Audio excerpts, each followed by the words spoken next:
Hello, hello. So this week we're going to go through branding your craft, and I'm going to start this one off with a little bit of controversy, but branding isn't a logo. Okay, branding isn't just about your logo and how that shows in your company. It's also not about the colors that you choose, not on its own. Branding is about everything that visually shows people what you are, everything that verbally in its tone of voice tells people what you are, who you are, what your business is, what you want to achieve, what you want to be, what your products want to be. It shows everything. Branding is overall, it's over everything, and branding is very different to marketing. Branding is how you communicate yourself and your product and your business out to the world. Marketing is how you get out there and literally sell your product, your company, and yourself, how you tell people about it. But branding is everything. It's everything that ties together to give people an overview of who you are, what your business is, what you're looking at achieving, what you're aiming to do. Now, I am passionate about good branding. I love good branding. And it doesn't, not necessarily branding I like, because there are brands out there that I don't really like their branding as such. I don't like their logos, I don't like the design, but together it's beautifully done. And I have a real appreciation for beautifully done marketing and beautifully done branding.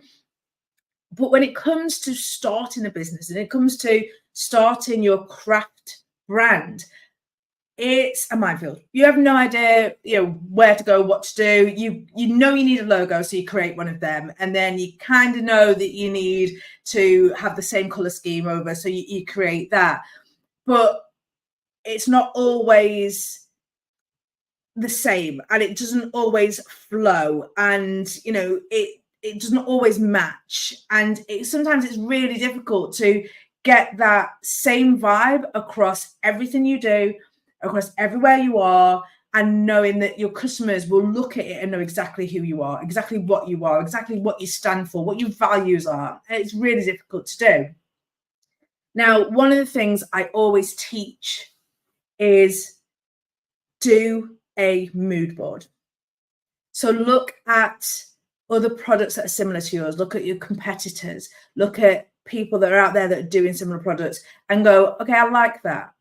Then look at people that will use your products, and then look at, get some pictures of Pinterest and look at what type of person you want to buy your product, and get all these pictures together visually, put it all out and say, okay, what colors stand out? What activities stand out? What fonts stand out? What designs stand out? Okay, so this is how you start then looking at building your brand. And then looking at these colors and going, okay, I kind of like the pink, not sure it will work for me, or I kind of like the green, but it's a bit light, I'd like it a bit darker. So then start getting your mood and that tone and that mood. Are you a spring color? Are you an autumn color? Is your product better in summer than it is in winter?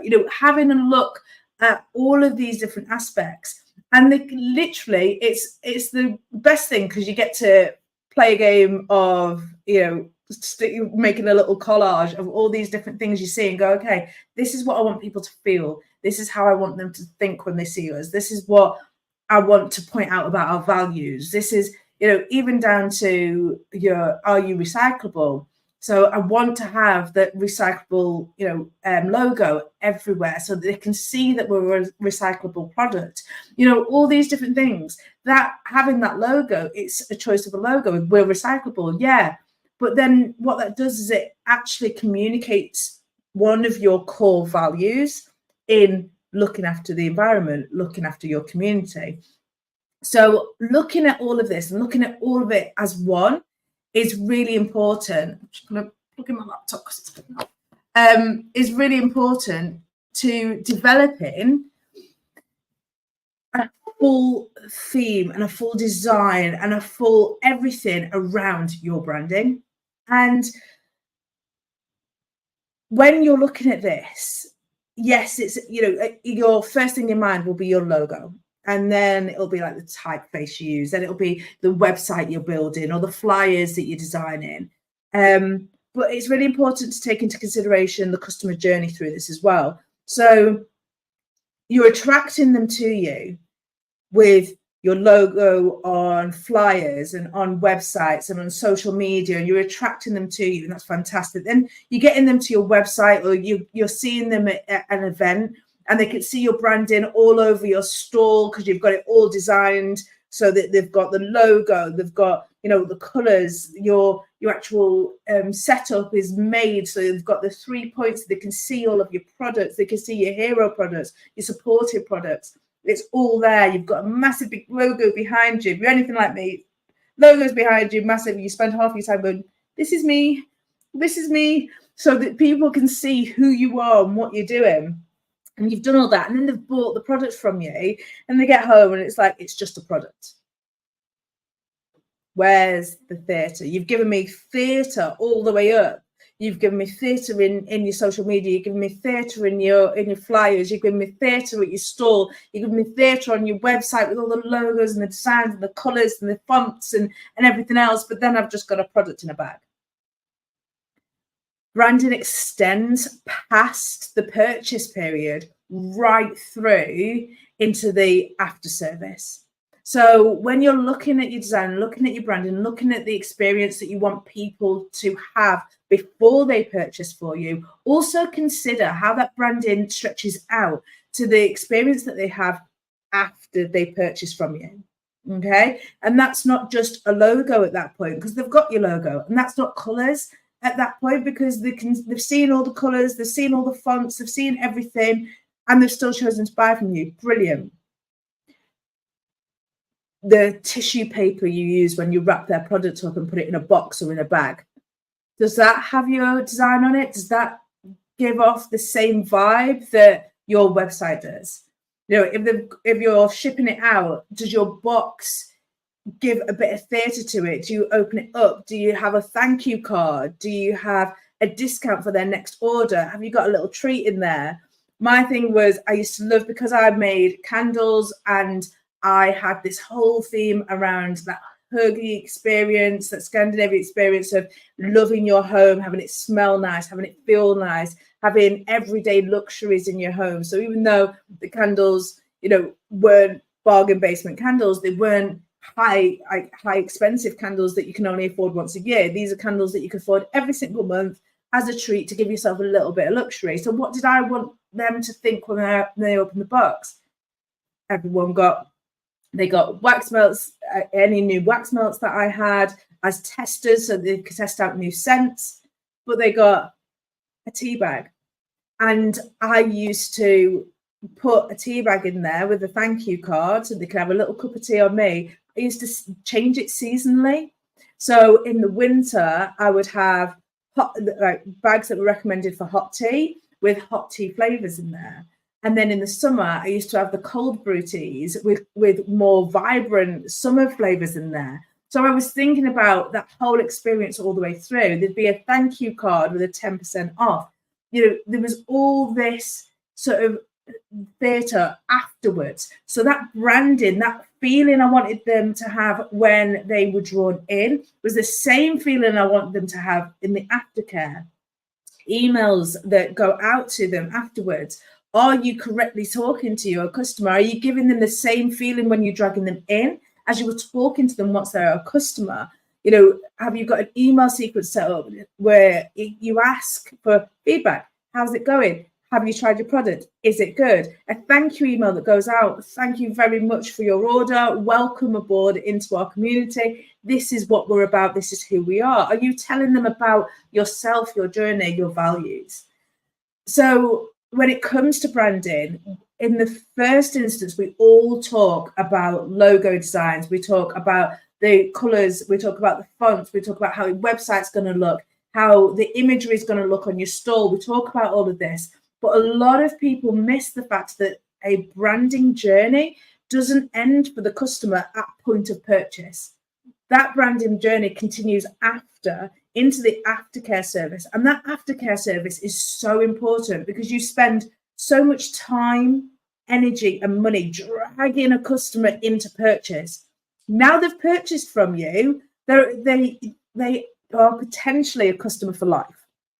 So they've purchased from you. So they've tried out your product, they love it. But they trust you now because they've gone through that process, and they trust your company because what you've told them you're going to sell them, they actually have in their hand, and it works. And it's exactly as it said. It's actually exceeded their expectations. It's amazing. They love it. It's fantastic. So you don't need to spend all of that energy convincing them anymore. They're convinced. But then you forget about them and you stop communicating with them. So they forget about you, and someone else is going to draw them in. And we call that nurturing the customer. So what's your nurture sequence like? What happens afterwards? Do you speak to them again, or do you just pretend they don't exist and carry on trying to drag in customers, which is time and effort and money, and it's hard? Or when you look at your branding, are you looking at the tone of voice all the way through from them looking at an advert all the way through to the tone of voice of your thank you email? Are you looking at the aftercare? You're looking at the journey that comes all the way through to sale, and then how that goes afterwards. The branding is so important to cover all of that whole spectrum. You want them to come to you, and you want them to be comfortable with who you are as a company. And they have, and they're there, and they've seen all of the visual branding, they've got the flyers, they've seen the banners, all of that sort of stuff. But afterwards, are you giving them a care card? Do they know how to look after their product? Are you giving them a loyalty bonus for being there? Are you communicating with them regularly in the correct tone of voice so that they know that the person that invited them in is the person that's keeping them close? You've got to look at branding as a whole. And if you are looking at developing your business, if you are looking at your artisan business, not just as a bit of pin money, as a little bit of extra money to tide you over, if you're looking at it as the possibility of something that's going to grow, that's going to develop, that's going to be something a legacy for your children that you can leave to your children, something that is going to provide you with a better life in the future, be a better quality of life, then when you look at your branding, look all the way through the journey, from the logo, from the website, from the flyer to point of purchase. How is that customer going to know that you are the same person all the way through? How are you going to communicate your values? How are you going to speak to them? What tone of voice does your company have? What type of person is your company talking to, and how are they communicating with them? And then once you have them as a customer, how are you making that sales experience in the same tone as that visualization? How are you saying, we're great people, we're sustainable, we're fantastic, we're recyclable, and then you're sending it in a plastic bag? Why? If you are sustainable and you're recyclable and all of those fantastic things, and you care about the earth, why are you sending your products in a plastic bag that comes from eBay? That doesn't scream sustainable to me. That screams like you're feeding me a line and giving me crap. What I want to know is you're sustainable, you care about the earth, you're a good company, you're looking at all these fantastic ways of being eco-friendly. I want tissue paper that's recyclable. I want ink that's recyclable. I want boxes that I can reuse or repurpose.